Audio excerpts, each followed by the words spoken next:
compartirle las clases. Y voy a compartir que ya tengo abierta la clase.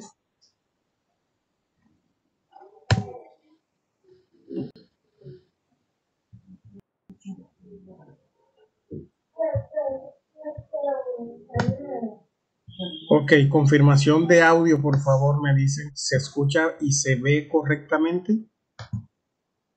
Sí, doctor. Sí, doctor. Perfecto, listo. Entonces vamos a empezar. Como les decía, el día de hoy vamos a culminar esta primera etapa de pulpa, que es las fricciones pulpares como tal. Listo. De acuerdo a lo que hemos visto ya, de acuerdo a lo que hemos visto desde embriología y de la relación que hemos hecho entre cada una de las estructuras embriológicas y las células que hemos estudiado, a partir de ello vamos a poder comprender cuáles son las funciones que tenemos en la pulpa como tal. Van a darse cuenta que esta clase es recordar de todo lo que ya vimos, porque cuando íbamos mencionando cada una de esas estructuras o zonas o cositas, íbamos hablando de este tipo de funcionalidad como tal de fisión. Listo. Les mostraba entonces que las 5 principales funciones que tiene el tejido pulpar son la función inductora, la función formativa, la función nutritiva, la función sensitiva y la función defensiva. ¿Okay? En el marco de todas esas funciones está la fisiología de la pulpa. No son funciones independientes, son funciones que se van dando de manera coordinada, ya una con otra, para que se dé la correcta homeostasis. Homeostasis es el equilibrio biológico que debe tener cualquier organismo a partir de sus funciones histológicas, ya, y sus funciones celulares. Entonces hablemos de cada una de ellas. La función inductora, facilito. Esta función inductora es la que se da por allá en el estadio terminal de la embriología, recuerda. ¿Por qué se llama inductora? Ustedes se acuerdan ese juego de palabras que hacíamos donde decía, primero los ameloblastos se ponen en ameloblastos maduros, ¿verdad? Estos ameloblastos maduros hacen que los odontoblastos maduren, ¿cierto? Pero son los odontoblastos los primeros que secretan la primera capa de dentina.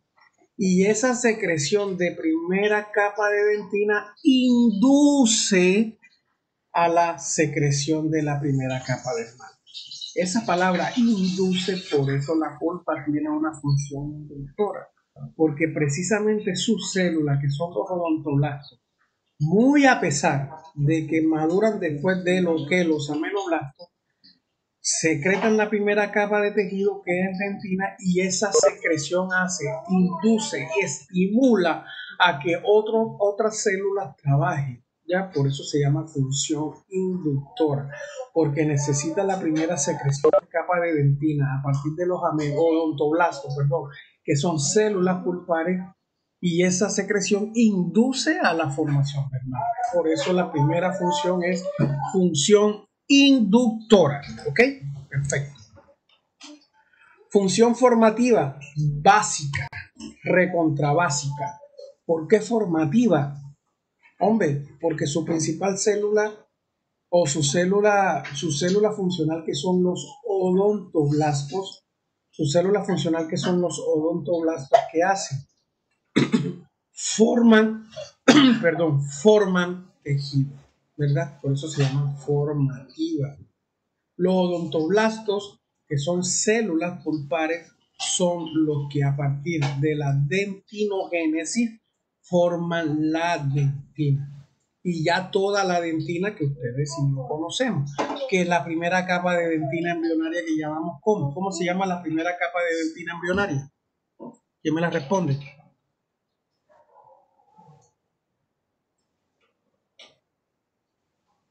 ¿Quién alza? ¿Quién lo responde? Primera capa de dentina embrionaria, eso lo deben tener así imaginado. ¿Dentina qué?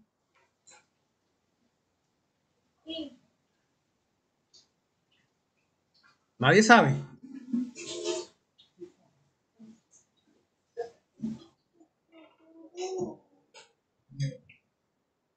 ¿Alguno sabe?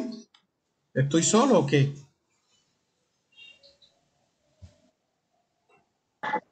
Profe, no es la dentina del manto. Eso, dentina del manto.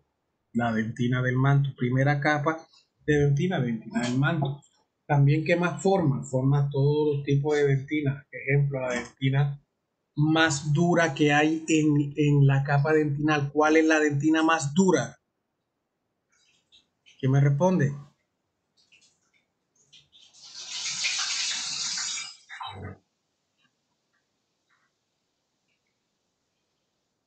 Nada. ¿Cuál es la dentina más dura?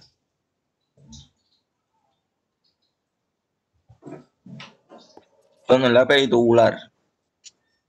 La dentina peritubular. Perfecto. Entonces, formativa, forma todos los tipos de dentina, incluyendo la dentina reparativa. ¿Se acuerdan de esta imagen? Forma también dentina reparativa y es precisamente esa formación de dentina reparativa la que hace o simula la función defensiva de la punta. ¿Ok? Es esta formación de dentina reparativa la que lidera la función defensiva. A pesar de que también es formativa, ya ustedes saben todo este funcionamiento o todo el nacimiento de la función defensiva, que la pulpa siente una agresión, ¿verdad? La pulpa siente una agresión y ella intenta aislarse de esa agresión que viene del medio externo. ¿Y qué lo hace? Formando un tipo de dentina que es cerrada, un tipo de dentina que no es tubular. Por eso aquí la llaman, primero, formación de dentina peritubular, porque es la primera que empieza a formarse. Como está alrededor de los túbulos, ¿qué hace? Cierra los túbulos. Y debajo de toda esa dentina que estamos ya formada, la pulpa secreta otro tipo de dentina que es mucho más cerrada, que no tiene túbulo dentinario, que se llama dentina esclerótica. ¿Ok? Por eso se llama célula de función defensiva. Además que en la pulpa también tenemos células de defensa, como ya lo hablamos. Tenemos acción de los linfocitos, tenemos acción de macrófagos, tenemos acción de células de los mastocitos y de basófilos, en fin, de todo este tipo de células que también van a activarse en el momento en que llegue un agente agresor externo, como una bacteria o un microorganismo, ¿verdad? También se van a cortar. Ya estas imágenes las hemos visto, pero se las traigo de recuerdo. Cuando ustedes estén trabajando en operatorio, se van a dar cuenta que a medida que van eliminando caries o hay dientes cariados, van a darse cuenta que las dentinas de esos dientes cariados va a tener una proyección física distinta. ¿Ya? ¿Se acuerdan de las propiedades físicas de la dentina que hablamos? Color. ¿De qué color era la dentina? Amarillenta. Pero resulta que ustedes van a profundizar y de pronto encuentran una dentina negra y uno se asusta y uno dice, caramba, estoy enfrente de un diente enfermo o estoy enfrente de una dentina o una carie que ya se metió. No. Acuérdense que mientras el tejido se encuentre duro, si esto lo encontramos duro cuando pasamos un explorador o una curetica o algo, nos vamos a dar cuenta que esto no es tejido enfermo, al contrario, que es una dentina muy dura y que se ve así café precisamente por el grado de esclerosis que tiene, del cierre que tiene como tal. ¿Ya? Perfecto. Es lo mismo esto.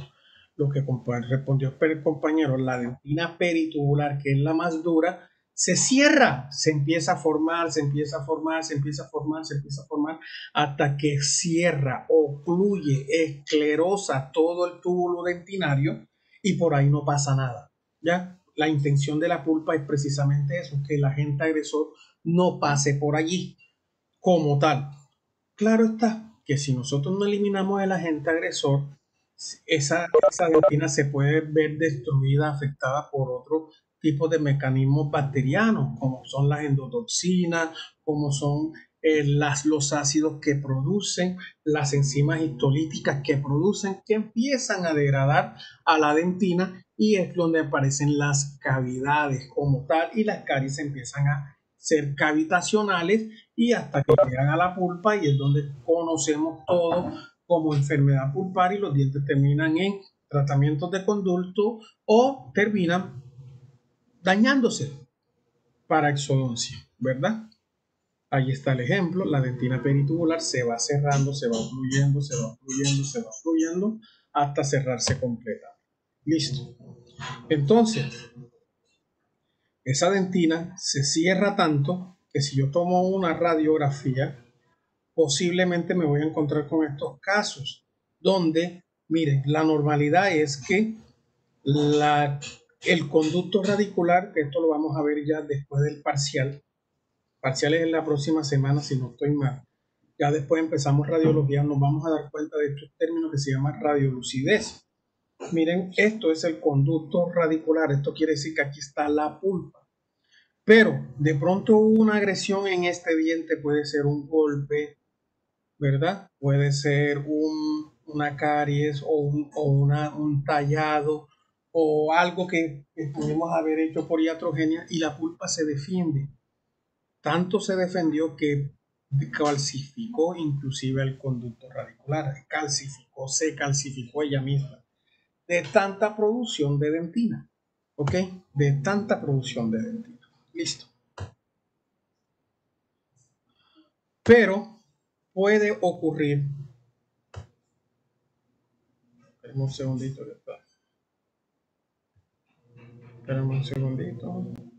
ok, puede ocurrir algo que es que la pulpa ante el mismo agresor no responda ocluyendo el conducto radicular o no responda ocluyendo la dentina, ¿cierto? Y hace lo contrario, ya, que la pulpa se convierte en un agente agresor para el mismo diente, ¿verdad? Y aparece lo que se llama una reabsorción. Ya esto no es una función defensiva, ya aquí se está estimulando algo dañino para el organismo. Y esa reabsorción, ¿qué hace? Que la pulpa se coma a la raíz como tal, se coma el conducto, se coma el diente como tal, ¿verdad? Ustedes se acuerdan que yo les hablaba, cuando hablaba de dentina, había un punto importante que se llamaba predentina. La predentina es esa capa de dentina que está antes de la dentina circunpulpar, pero que no es calcificada. Y precisamente gracias a esa dentina que no es calcificada, la pulpa no degrada la dentina. Entonces va a llegar algún agente, sea bacteriano, algún trauma o cambio físico, en fin, que esa predentina se puede perder, ¿verdad? Que esa predentina se puede perder. ¿Y qué pasa? Va a entrar en contacto directo la pulpa con la dentina calcificada. ¿Y qué es lo que pasa allí? Como estamos en un grado de inflamación, de pronto por algunos factores bioquímicos de la inflamación, el pH disminuye, o sea, se pone un pH ácido, aparecen unas enzimas biológicas como la fosfatasa ácida, y estas condiciones biológicas hacen que la pulpa no haga creación o no se estimule la creación de odontoblastos, o sea, de formadores de dentina, sino de lo contrario, de odontoclastos o pseudoodontoclastos. La palabra clastos, el sufijo clasto, quiere decir que destruye, que come, ¿verdad? Entonces, al estar en presencia del odontoclastos, ¿qué hace? La pulpa empieza a degradar el tejido duro a la dentina, se lo empieza a comer y empieza a aparecer una entidad patológica llamada reabsorción radicular. ¿Ok? Esto no es una función, al contrario, esto es ya algo patológico, ¿cierto? Y esa reabsorción se da gracias a ¿quién? A células similares a estas. Estos son los osteoclastos. Bueno, dentro de la pulpa estarán los odontoclastos, ¿ya? Y estos odontoclastos secretan sus enzimas y lo que hacen es degradar al material duro, en este caso a la dentina, porque ya se perdió la predentina, ¿cierto? Y esos odontoclastos que hacen, empiezan, no es uno solo, son muchos odontoclastos los que empiezan a degradar y ellos mueren por apoptosis solitos, ya una muerte natural ya programada, pero si se empiezan a crear cada uno lagunas independientes, ellas van creciendo y las lagunas se van uniendo y entonces empieza la aparición del defecto y es como le llamé reabsorción radicular. ¿Por qué reabsorción? Porque la pulpa está comiendo, se está absorbiendo a la dentina como tal. Listo. Una función muy importante que tiene la pulpa es la nutrición. ¿Ok? Y la nutrición y la respiración lo dan a partir de ¿quién? De la circulación. Listo. Nosotros, nuestro organismo, estamos vivos gracias a la circulación, ¿verdad? En endodoncia anteriormente nosotros hablábamos de que un diente está vital o no está vital, si le duele o no le duele. Si uno le ve que el diente le duele, no tiene el diente vivo. No, ya no le duele, no tiene el diente muerto. Realmente ese término está mal empleado.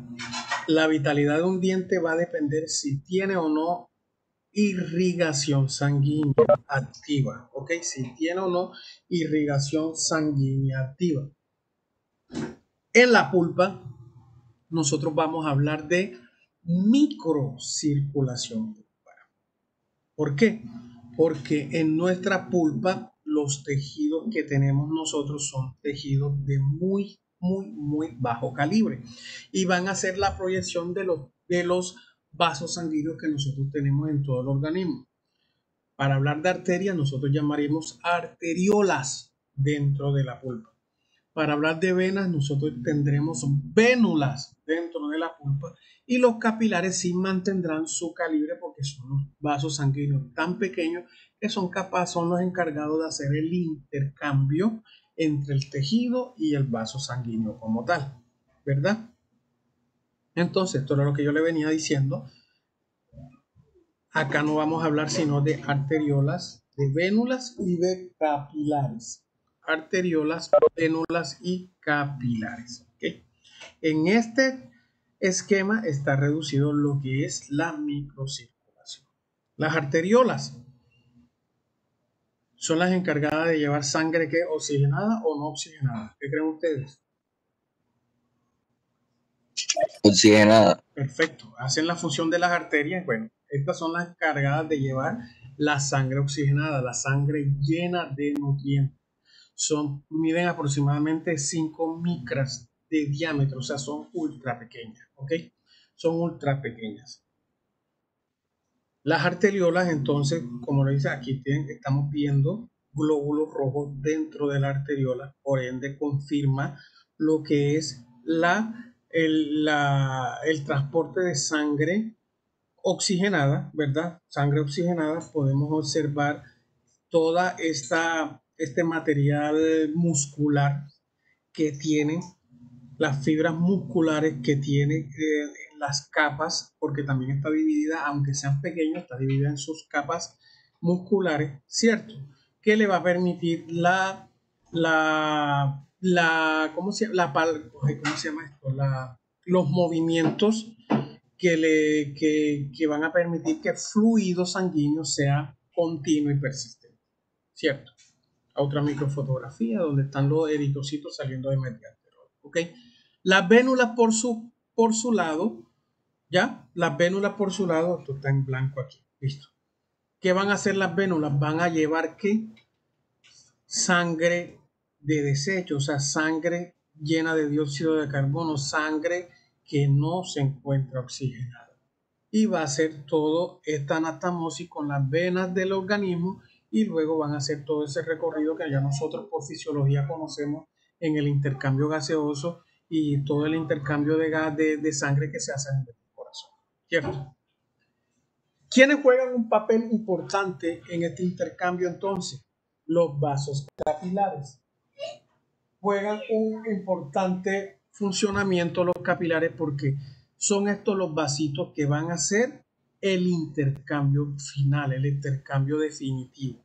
Si se dan cuenta, de 8 micras aproximadamente, son muy pequeños y son ellos los que van a estar en contacto con el tejido intersticial, ya donde se encuentran estas células, y ahí es donde va a salir la sangre oxigenada y es ahí donde ellos van a recibir la sangre no oxigenada. ¿Ya?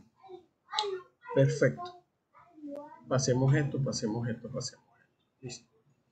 La microcirculación hay en las células, en la pulpa, tiene una cualidad que es que nosotros la vamos a conocer como la red capilar. La red capilar, donde vénulas y arterias se encuentran unidas precisamente por estos capilares, ¿ya? Y que precisamente esa red capilar es la que hace tan especial al tejido pulpar. ¿Por qué? Porque si en algún momento la inflamación que está entrando por la corona ahí arriba, ¿cierto? Empieza y llega algún agente dañino, esa red capilar en esa zona se puede bloquear, ¿ya? Es lo que llamamos en microcirculación el colapso venoso. Eso no es interesante que ahorita ustedes lo conozcan, lo vamos a entender más en quinto semestre. Pero entonces aparece un colapso venoso que cierra. Imaginémonos que por aquí se está dando la entrada. Entonces, si es esta vena, intenta colapsar todo para que ese agresor no llegue a la pulpa. Y la irrigación se activa lateralmente por otros vasos sanguíneos que inclusive que vienen hasta del ligamento periodontal. Esto es algo complejo que ahorita mismo no lo vamos a hablar, pero sí quiero decirles que tengan en cuenta eso, que es tan especializado ese entrerramado que hacen entre vénula y arteria, que sirve para eso, que llega una agresión y ella se puede bloquear por sitios precisamente para que la agresión no viaje a través de esos vasos sanguíneos y llegue fácilmente a la pulpa. ¿Ok? Este es un video de un capilar, miren, ¿cierto? Aquí está el vaso capilar y este es el tejido intersticial. Si se dan cuenta cómo aquí están las celulitas botando y trayendo, tomando y trayendo sangre, en este caso plasma sanguíneo con oxígeno y eliminando los desechos. Esta es la real combinación que se hace. ¿Y eso cómo se hace? Entonces tendremos que regresarnos a la biología básica como de octavo, noveno, por allá, donde nos hablaban de los procesos de intercambio capilar, ¿ya? Y que nos hablaban de la facilidad o todo esto se da gracias a quién, a un gradiente de concentración. Yo creo que esta palabra ustedes lo conocen, ¿verdad? El gradiente de concentración. Entonces, en circulación pulpar, el intercambio de nutrientes y de desechos se hace a través de un mecanismo llamado como difusión. ¿Y gracias a quién? A un gradiente de concentración. ¿Qué quiere decir eso? Que la dirección, el vector direccional del intercambio va a ser desde el sitio donde tenga mayor concentración hacia el sitio donde tiene menor concentración, de lo que sea.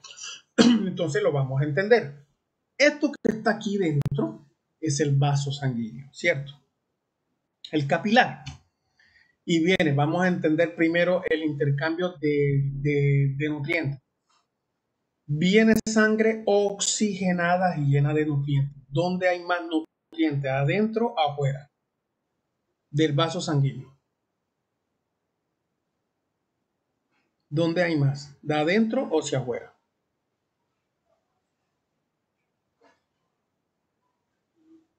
¿Quién me dice? Este es el capilar. Este es el capilar. Adentro viene sangre. ¿Dónde hay más nutrientes? ¿Dentro del capilar o afuera del capilar? ¿Dónde está el tejido que va a recibir la sangre? ¿Dónde está? ¿Quién me dice?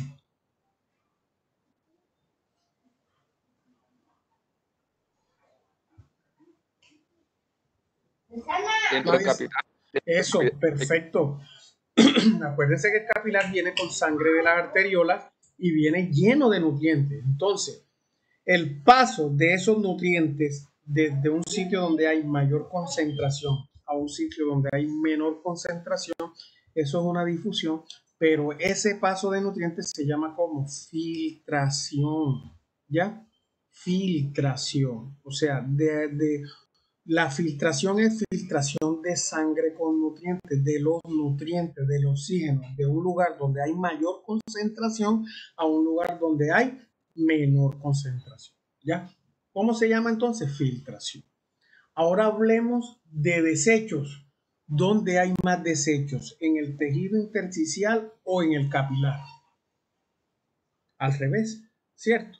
Los desechos se están produciendo en el tejido intersticial, entonces hay mayor concentración, hay mayor concentración de desechos, hay mayor concentración de desechos dentro del tejido que en el capilar, entonces van a pasar de mayor concentración de desechos a un sitio de menor concentración. Cuando hablamos de desechos se llama absorción, cuando hablamos de nutrientes se llama filtración. ¿Ok? Tómenle un capture a esta imagen, dibújenla y tenganla guardadita porque esta es una imagen básica para comprender el intercambio como tal. Listo. Para comprender el intercambio. Perfecto.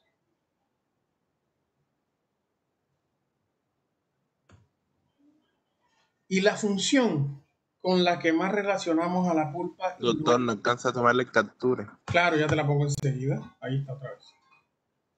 Me avisas.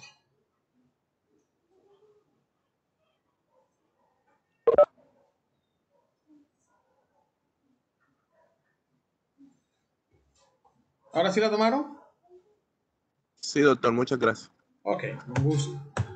Les decía que la función con la que más relacionan a la pulpa y que no es la más importante. Ya lo hemos visto porque si la más importante es mantenerla viva, ¿cuál es la más importante? La acción nutritiva y de respiración como tal. Pero esta con la que más le relaciona. Si ustedes van y le preguntan a sus abuelos, oye, ¿qué te pasó? ¿Por qué te sacaron esa muela? No, porque me dolía. ¿Y por qué te dolía? No, porque el nervio. Tenía el nervio cogido ya. El nervio. A la pulpa siempre la llamamos nervio. Y la pulpa ya nos hemos dado cuenta hoy, a esta semana de clase que tenemos, que la pulpa es mucho más que nervio. El nervio es una parte de la pulpa. Pero lo relacionamos como nervio. No, es que me sacaron el nervio. Endodoncia, no, le hicieron tratamiento conductual, sí, le sacaron el nervio. No, no es el nervio. Nosotros hacemos otro tipo de proceso. Pero sí, definitivamente la pulpa está relacionada con el tejido nervioso. Nosotros aquí vamos a aprender dos cosas. Aprender no, a recordar dos puntos importantes que ya vimos en la clase pasada. La pulpa está relacionada con varios nocioreceptores, pero principalmente estos que están aquí. Tenemos fibras A delta y fibras C. Fibras A deltas y fibras C. Las fibras A deltas son fibras mielínicas. Fibras mielínicas, o sea, que son capaces de conducir qué tipo de dolor. ¿Quién me responde? ¿Agudo o crónico? Eso lo dimos en la clase pasada. Fibras A delta, fibras ¿qué? ¿Con qué tipo de dolor? ¿Crónico o agudo? ¿Quién me responde?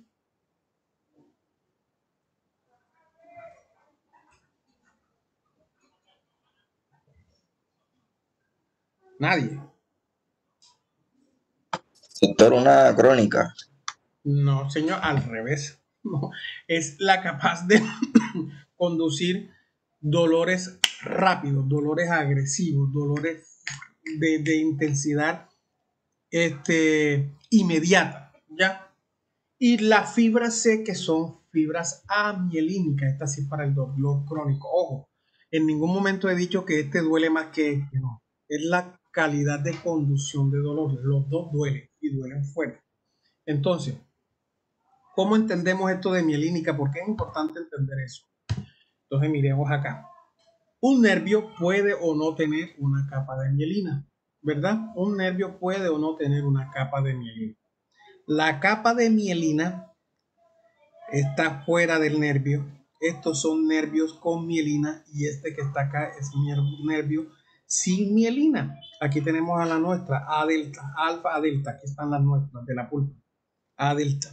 Entonces, ¿qué pasa cuando una conducción se da por una fibra con mielina? Se da aquí, entonces para que haga dolor debe llegar hasta acá, que es en la médula, ¿cierto? ¿Qué pasa si se da aquí? Cuando es mielina hace esto. Es saltatorio el dolor, ¿ok? El impulso, perdón, es saltatorio. Ya, en cambio, cuando es amielínica, el impulso tiene que pasar toda la fibra. Entonces, ¿cuál de los dos dolores es más demorado en recibirse? ¿El mielínico o el amielínico?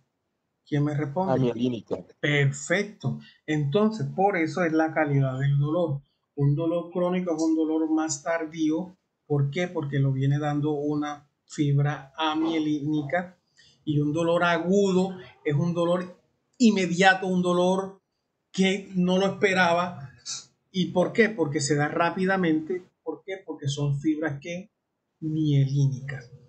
Ya recordando, estas fibras mielínicas A delta se encuentran en el plexo nervioso de Raskov, en la zona libre de células. Recuerda que les puse el ejemplo que si el paciente llega con un dolor de urgencia, un dolor que se acaba de activar, un dolor que no soporta, el tratamiento de urgencia es eliminar esa cámara pulpar porque elimino estas fibras, ¿verdad? Y el dolor desaparece, el dolor agudo. Pero el paciente va a necesitar tratamiento de conducto y lo tengo que hacer bajo anestesia porque van a quedar estas fibritas. Si lo hago sin anestesia y toco una fibra de esta, el dolor va a ser igual de agresivo. ¿Ya? Igual de agresivo. Perfecto. ¿Comprendieron esa parte de las fibras A delta y la fibra C? En pulpa tenemos fibras A delta y fibra C. Miren lo que aquí lo están diciendo. Recogen la sensibilidad dentinal. ¿Ok? Fibras A delta y fibra C. Listo. Esto lo vamos a ver en otro momento en fisiología del dolor. Ahorita mismo no lo vamos a hablar. Cuando las fibras, cuando la pulpa, lo que sea, recibe el dolor, este dolor debe llegar a la médula y de la médula pasa al cerebro y se devuelve. Esto no lo vamos a ver ahorita mismo, ¿ya? Para que se dé el dolor, entonces pasa a la médula y la médula lo lleva al cerebro y el cerebro se duele, y en ese momento nosotros es cuando conocemos que duele y sabemos dónde está doliendo. Eso no lo vamos a ver ahorita mismo, ¿ya? Perfecto, quitamos todo esto. Entonces, con esto hemos hablado de las funciones pulpares. Función inductora, función formativa, función defensiva, función nutritiva y la función sensitiva. 5 funciones importantes las que hemos hablado, y si se dieron cuenta que fue una, como viene creándose, ¿verdad? La arquitectura de estas funciones viene dada por todas las estructuras que habíamos dado y que ya habíamos tocado cositas de este, y aquí lo que le hicimos es, listo, plasmarla directamente en una clase, ya, para que se llame así, pero ya todo lo habíamos dado. Esto que viene acá sí es nuevo, ¿ok? Son las teorías de percepción del dolor. Listo. ¿Cómo se ha comprendido el dolor? De hecho, esto tiene hasta mucha cuestión, porque esto viene desde la historia, desde Santa Apolonía, Pierre Fauchard, por allá, que decían que inclusive hasta el dolor pulpar, algunos lo consideraban como que el paciente que le dolía la pulpa o le dolía una muelita o un diente, era un paciente que se encontraba poseído por espíritus malignos. Hasta eso se empleaba. Entonces decían que habían demonios dentro del diente, que por eso dolía. Imagínense, siempre se ha intentado explicar por qué este tejido duele tanto, porque es que duele infernalmente un diente, ¿ya? ¿Por qué duele tanto? Entonces, a partir de eso empezaron ahora sí a crear teorías fundamentadas en la base científica, ¿ok? Entonces, las 3 teorías que más dieron que hablar son la inervación dentinal, el receptor dentinario y la teoría hidrodinámica. ¿Qué dice la hidrodinámica? Las 3 teorías: inervación dentinal, receptor dentinario y la teoría hidrodinámica. ¿Ok? Vamos a tocarla. La primera, ¿qué decía la primera? La inervación dentinal. Decía que la dentina tiene nervios. O sea, que como cualquier tejido tiene nervios. ¿Por qué? Porque se dieron cuenta que si uno estaba tocando un dientecito en la dentina, al paciente le dolía. Bueno, la única manera es que la dentina tenga nervios.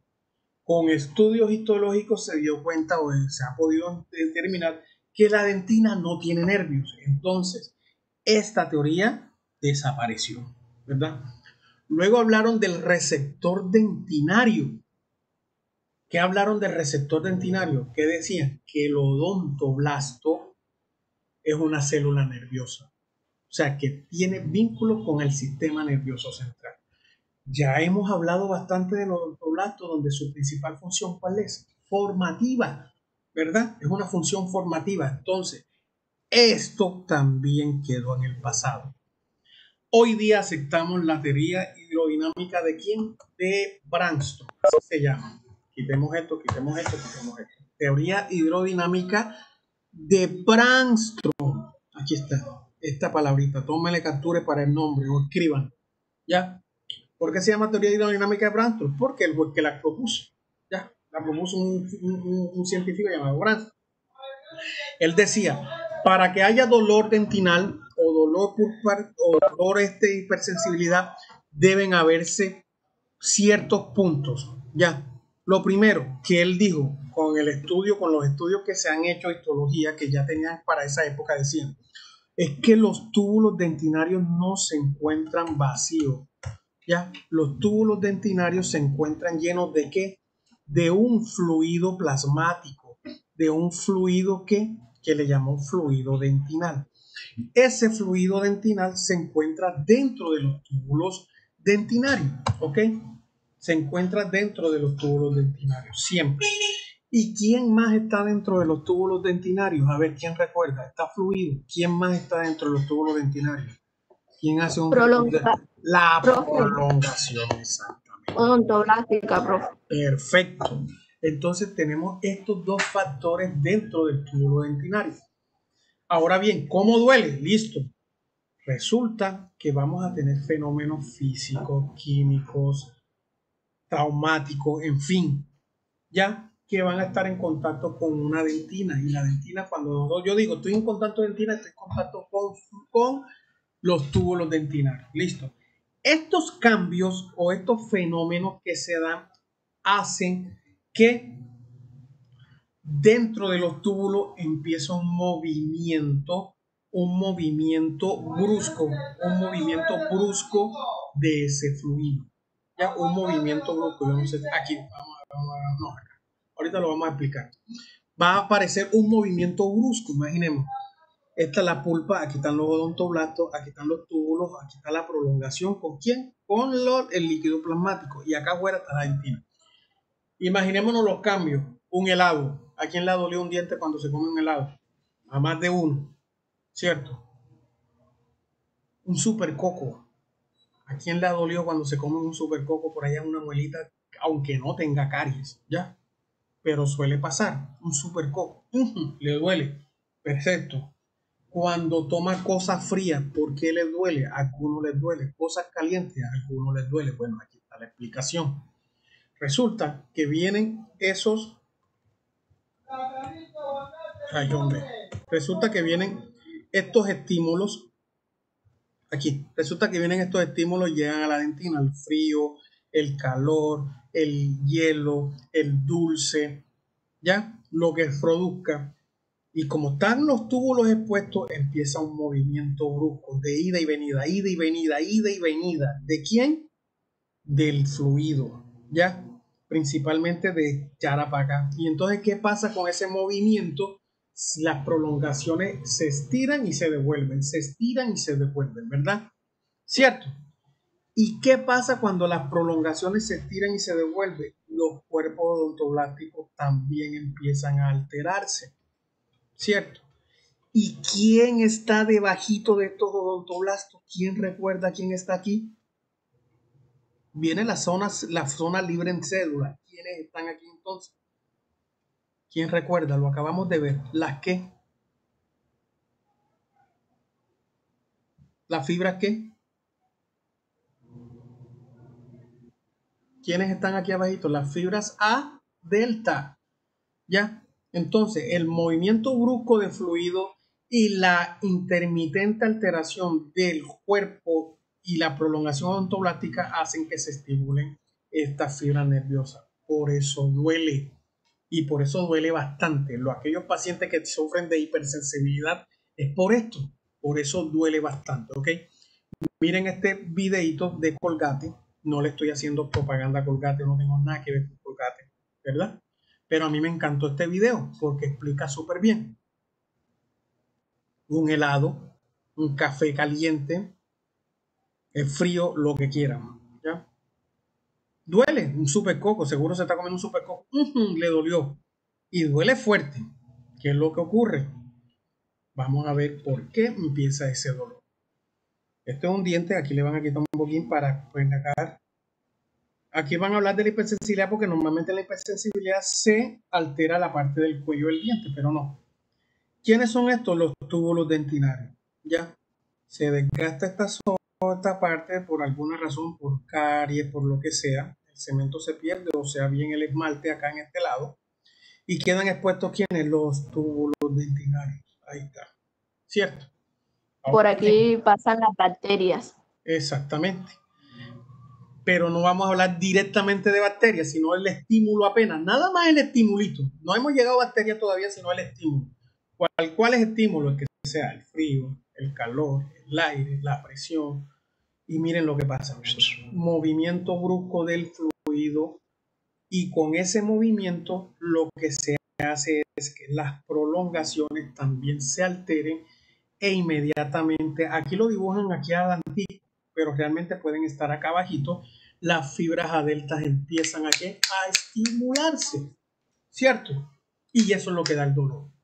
Al paciente que siente que sufre de hipersensibilidad dentinaria, se toma un vaso de agua fría el miércoles, ve el diablo desnudo y grita horrible porque es un dolor inmediato.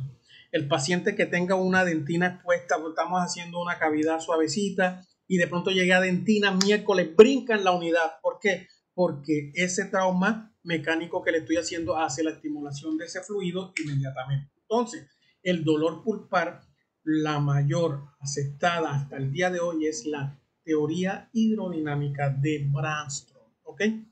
Teoría hidrodinámica de Brandstrom. ¿Listo, jóvenes? Y hasta el día de hoy hemos culminado el primer módulo de endodoncia. ¿Ya? Esta toda la temática que hemos terminado en endodoncia. Ya vamos a empezar radiología en la próxima clase, pero creo que primero viene el examen parcial. Vamos a dejar de grabar.